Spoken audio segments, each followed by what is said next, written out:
आजकल मन तो छुट्टी वाले दिन भी दफ्तर लगाते हैं।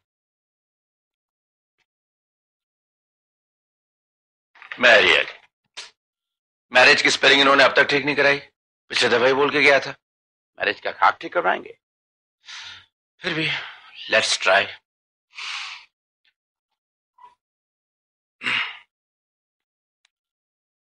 नमस्कार। आइए आइए लाल साहब, कैसे हैं आप? मैं ठीक हूँ। मैं अपनी बेटी के कुछ पर्टिकुलर्स देके गया था, तो उसके लिए कोई मैच या मतलब कोई अच्छा रिस्पांस मिला क्या? बड़ी हैरानगी की बात है कि आप इतने बड़े ऑफिसर हैं और आपकी बेटी के लिए कोई रिश्ता नहीं मिल रहा। पर ऐसी क्या बात हो गई? यही तो हमें समझ नहीं आ रहा। लड़की के पर्टिकुलर्स और आपके स्टेटस को देखकर पहले तो हर कोई प्रभावित हो जाता है, लेकिन 2-4 रोज के बाद पता नहीं उन्हें क्या हो जाता है। मुझे लगता है कि वो आपके दफ्तर का चक्कर लगाकर आपके बारे में कुछ ऐसी इंफॉर्मेशन इकट्ठी करते हैं जो उन्हें बिल्कुल पसंद नहीं, क्योंकि लड़की के बारे में आज तक किसी ने कोई नुक्स नहीं निकाला। वैसे नीला में कोई नुक्स है ही नहीं। सुंदर है, स्मार्ट है, पढ़ी लिखी है, घर का काम काज जानती है। उसे तो रिश्तों की कमी होनी नहीं चाहिए। वैसे रिश्तों की तो कोई कमी नहीं है। अच्छा, बस हमें ही कोई लड़का पसंद नहीं आता।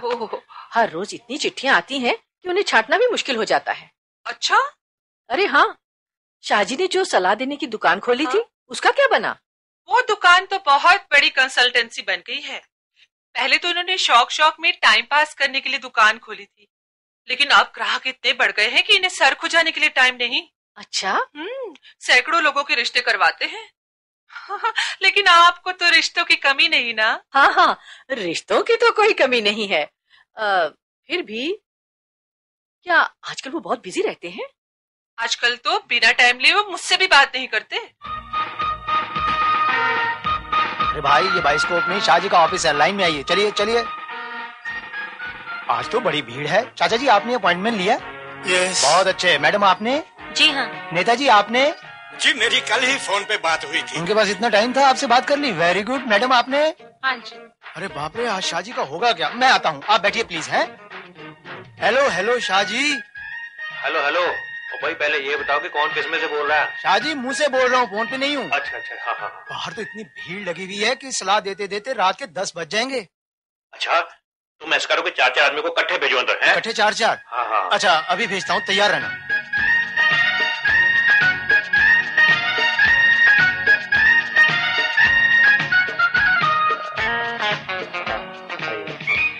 आप सबने फीस जमा करवा दी है ना? हाँ, जी हाँ जी। आपकी क्या प्रॉब्लम है? मेरा लड़का 20-22 साल का है।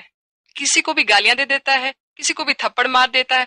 उसको छोटा बड़ा बुढ़ा जवान किसी का कोई लिहाज ही नहीं है। Very good very good. Very good. मैं तो आपसे ये पूछने आई थी कि अगर उसका यही हाल रहा तो उसको नौकरी कैसे मिलेगी? नौकरी मिलेगी, जरूर मिलेगी। ऐसे आदमी की तो डिमांड ही बहुत है, बहुत कामयाब रहेगा। आप ऐसा करें, उसे पुलिस में भर्ती करवा दें। अच्छा जी, पुलिस में? ठीक है। हाँ जी, आप बताइए। शाह जी, मैं आपके इस इलाके का नेता हूँ। आपने शायद मुझे पहचाना नहीं। वो एक्चुअली क्या है कि आप 5 साल के बाद मिलते हैं ना, तो चेहरा भूल जाता है। खैर, आपकी प्रॉब्लम क्या है? जी, मैं दरअसल आपसे अपने नारे के बारे में सलाह लेने आया हूँ। हमारे पास कई सालों से पुराना नारा चला आ रहा है, गरीबी हटाओ गरीबी हटाओ। अब गरीबी तो हटती नहीं, उल्टा हमारी बदनामी होती है। आप हमें कोई ऐसा नारा बताइए जो नया हो, जिसमें जान हो। अमीरी हटाओ। अमीरी हटाओ? हाँ, क्योंकि गरीबों को अमीर बनाना बहुत मुश्किल काम है, लेकिन अमीरों को गरीब बनाना फिर भी आसान है। हाँ, ये ठीक है। क्या बात है शाह जी। अमीरी हटाओ, देश बचाओ। अमीरी। नेता जी, आपके पार्टी का दफ्तर नहीं है, आप जरा नारे बाहर लगाए हैं। ठीक है। हाँ जी, आपकी क्या मुसीबत है? शाहजी, मेरी मुसीबत ये है कि मुझे रात रात भर नींद नहीं आती। कई डॉक्टरों को बताया, लेकिन कोई फायदा नहीं। अच्छा, आप वैसे करते क्या हैं? मैं सरकारी मुलाजिम हूँ जी। अच्छा, तो आपको दफ्तर में नींद आ जाती है? दफ्तर में तो बहुत ही नींद आती है। 2-3 घंटे झपकियां लेना मेरे लिए मामूली बात है। Good, very good. Very good. हाँ, आप ऐसा करिए कि अपने घर से तो बेड उठवा ही दीजिए ना, और वहां जैसा मेज कुर्सी आपके दफ्तर में है वो रखवा लें और कुछ फाइल वगैरह भी रखवा लें। कहने का मतलब यह कि जैसा माहौल आपके दफ्तर का है वैसा माहौल घर में भी पैदा कीजिए। हैं दफ्तर वाला माहौल? मुझे तो सोचते ही नींद आने लगी। Thank you very much, thank you very much. आइए बैठिए ना, आइए बैठिए प्लीज। मैंने एक्चुअली क्या है कि देखा नहीं। आप बताइए ना, आपका नाम क्या है? जी मेरा नाम गुलाबो है। Oh what a beautiful name, just beautiful. आपके तो नाम से ही गुलाब की खुशबू आ रही है। जी खुशबू नाम से नहीं, पर्स से आ रही है। ये परफ्यूम की शीशी पर्स में खुली रह गई थी। ओह आई सी। लेकिन आपको पर्स में परफ्यूम रखने की क्या जरूरत है? आपके तो अपने नाम की ही महक बड़ी है। Thanks for the compliment. वो क्या है कि मैं शादी के सिलसिले में आपसे सलाह लेने आई हूँ। मैं समझ गया। आप खूबसूरत हैं, जवान हैं, लेकिन फिर भी आपकी शादी नहीं हो रही। हो जाएगी, समझिए कि हो गई। मैं क्या समझूं? मैं तो पहले से ही शादीशुदा हूँ। मैं तो अपने बेटे की शादी के बारे में बात करने आई थी। 25 साल का हो गया है वो। ओह आई सी। हो जाएगी, खैर नो प्रॉब्लम, उसकी भी हो जाएगी। आप पर्टिकुलर्स लिखवाइए। हाँ शाहजी, लड़का लंबा है लेकिन उसकी एक टांग दूसरी टांग से छोटी है। बाहें बराबर है लेकिन बाहर की तरफ टेढ़ी है। नजर कमजोर होने की वजह से ज्यादा पढ़ लिख नहीं पाया, otherwise he is very handsome. तो आप ऐसा करिए कि उसे ना ब्रेक डांस की ट्रेनिंग दिलवाएं। Break dance?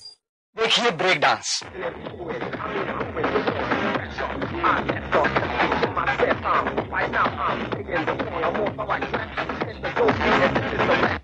मानती है ना? अरे मैडम, ये मॉडर्न डांसिंग में टेढ़े मेढ़े लोगों की बड़ी डिमांड है।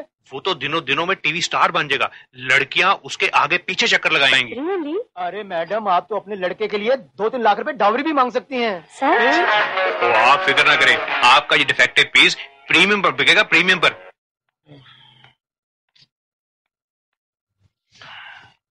कुछ पता चला? मैरिज ब्यूरो गए थे ना? मैरिज ब्यूरो भी गया था और ज्योतिषी का चक्कर लगा के भी आ रहा हूं, कोई रिस्पॉन्स नहीं। शाहजी की सलाह क्यों नहीं ले लेते? शाहजी से? देखिए मिस्टर लाल, आज आपने एक अच्छे पड़ोसी होने के नाते से पहली बार हमसे सलाह मांगी है। आपने बताया ही नहीं कि नीलम के रिश्ते के लिए इतने प्रॉब्लम्स आ रहे हैं। मैं आपको क्या बताऊं, मैं इतना हैरान हूं। पिछले 1 महीने से इतनी दौड़ धूप कर रहा हूं, सैकड़ों चिट्ठियां लिख चुका हूं, लेकिन किसी लड़के वाले से कोई जवाब नहीं, कोई रिस्पॉन्स नहीं। पता नहीं कारण क्या है। कारण तो लाल साहब सबको पता ही है। आप एक शरीफ आदमी हैं, ऑनेस्ट ऑफिसर हैं, और आजकल के जमाने में ऑनेस्ट ऑफिसर के साथ कोई भी नाता नहीं जोड़ना चाहता। तो अब इलाज क्या है? इलाज तो क्या है कि आपको कोई इनकम टैक्स डिपार्टमेंट में जानता है? हाँ, हमारे दोस्त है ना मिस्टर बंसल। वो आपकी बात मानते हैं वैसे? हाँ, बहुत अच्छी तरह। उनकी तो इनसे दूर की रिश्तेदारी भी है। अच्छा, फिर तो समझो कि काम हो गया। कैसे? आप बंसल साहब से कह के अपने आप पे एक इनकम टैक्स की रेड डलवा लो। रेड डलवा लूं? क्यों भाई? इससे शहर के बड़े बड़े लोगों में आपकी इज्जत बढ़ जाएगी। लोग आपको बहुत अमीर आदमी समझने लगेंगे। फिर देखना, आपकी बेटी के रिश्ते के लिए लाइनें लग जाएंगी, लाइनें। मैंने पहले ही कहा था, शाहजी से एडवाइस लेने का कोई फायदा नहीं। ले ली सलाह। एक बार सलाह मानकर देख लेने में हर्जी क्या है? तुम्हारा तो दिमाग खराब है। मैं एक अच्छा भला रेपुटेड ऑनेस्ट ऑफिसर हूं। एक बार रेड पड़ गई तो सारी रेपुटेशन मिट्टी में मिल जाएगी। दरअसल लाल साहब बड़े पुराने ख्यालों के आदमी हैं। इन्हें अच्छी रेपुटेशन और बुरी रेपुटेशन में फर्क ही नहीं पता। इन्हें पता ही नहीं कि ईमानदारी आजकल एक दिमागी बीमारी समझी जाती है। पहले तो मुझे भी इनकी सलाहें बड़ी बुरी लगती थी, लेकिन आजकल इनकी दुकान पे जाओ तो सैकड़ों लोग इनसे सलाहें लेने आते हैं। मेरा दिल भी यही कहता है कि एक बार शाहजी की सलाह जरूर आजमा लेनी चाहिए। तुम्हारी मर्जी, मेरा तो दिमाग ही चलना बंद हो गया। भाई दिमाग तो आपका कभी चला ही। अगर इनका दिमाग चलता होता तो ईटीओ होते हुए दर की ठोकरें खाते।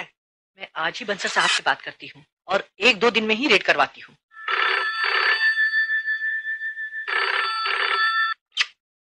हेलो हेलो हेलो नीलम। नीलम नीलम तुम बोलती क्यों नहीं? नीलम, मैं राजन बोल रहा हूँ। मुझे आइंदा फोन मत करना। नीलम प्लीज मुझे बताओ तो सही, मेरा कसूर क्या है? ना डैडी कुछ बताते हैं ना तुम कुछ बताते हो। नीलम प्लीज। तुम्हारा खानदान एक लालची खानदान है। अगर वो तुम्हारे पिताजी ना होते तो शायद मुझे इतना दुख ना होता, लेकिन वो लड़का जो दिन रात दहेज के विरुद्ध नारे लगाया करता था, उसी के पिताजी रिश्ते की बात शुरू ही दहेज से करते हैं। ओह, मैं डैडी से बात करूंगा नीलम। तुम जिससे मर्जी चाहे बात करना, मगर मुझसे नहीं। नीलम, ओह,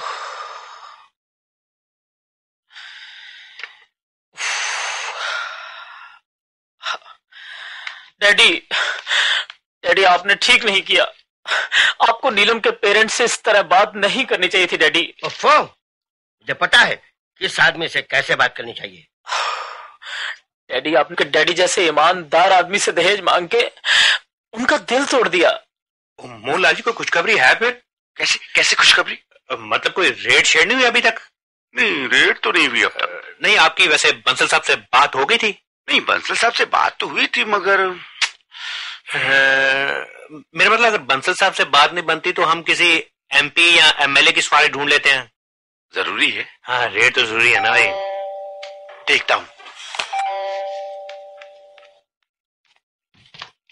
कौन है भाई। हम इनकम टैक्स डिपार्टमेंट। ओह, आइए, आप ही के इंतजार हो रही थी।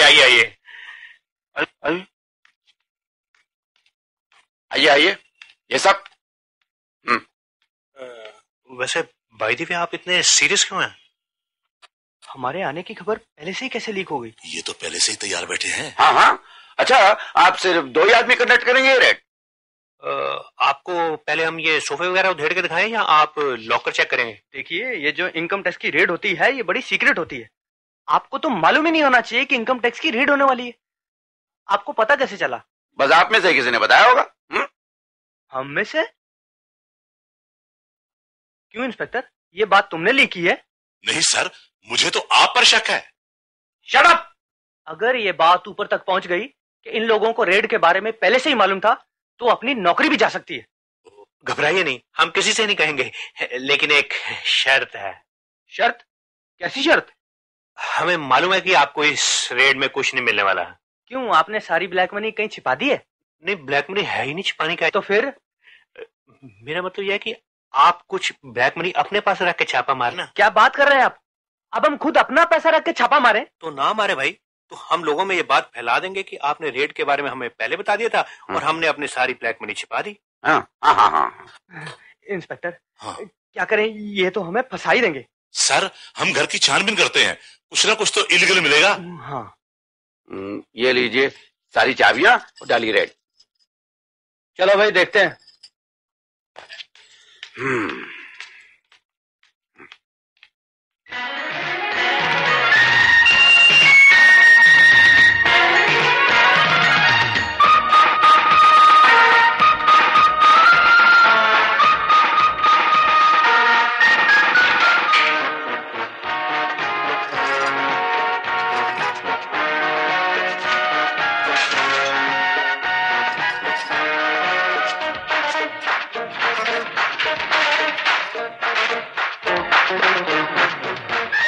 Sorry sir.